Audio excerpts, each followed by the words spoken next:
Men sizlar bilan Taftinjon bo'laman. Bizda 15 kilogramm eritma bor edi. Bu eritmaning 40% tuzdan iborat. Shu tuzning miqdori 25% bo'lishi uchun eritmaga necha kilogramm chuchuk suv qo'shish kerak degan masalani biz ishlashimiz kerak. Mana 15 kilogramm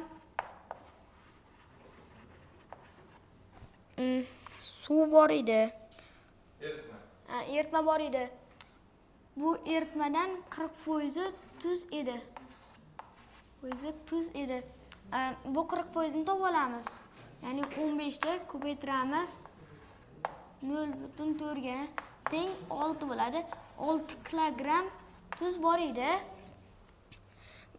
Biz esa 25%li tuz bo'lishi uchun necha kilogramm chuchuk suv qo'shilishini topishimiz kerak. Qo'shilganini topishimiz kerak. O'shanga 15 6 plus x bo'ladi. Chunki necha kilogramm qo'shilganini bilishimiz kerak. O'shanda tuz miqdori o'zgarmaydi. Undan keyin bu teng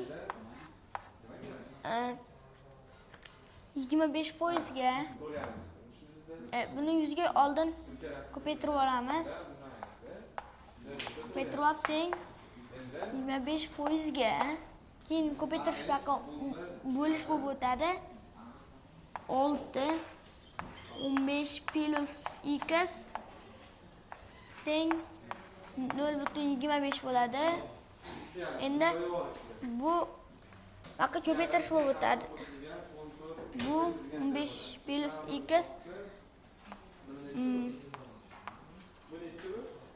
6 dan 15 dan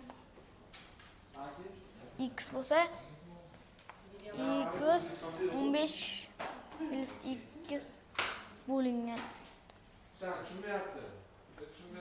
0.5 gram bo'lsa demak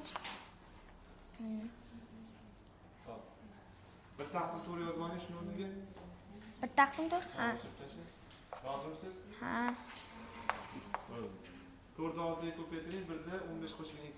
Ha, bo'ldi. Okey. Qara 4 teng 15 plus x bu 1 bo'ldi. 24 teng 15 plus x teng 24 ayrilgan 15 ga x teng 9. 9 kilogramm chuchuk suv qo'shilgan ekan. Ko'rinmay qolyapsan bag'rim chiqinchi. Ayting o'shaga. 9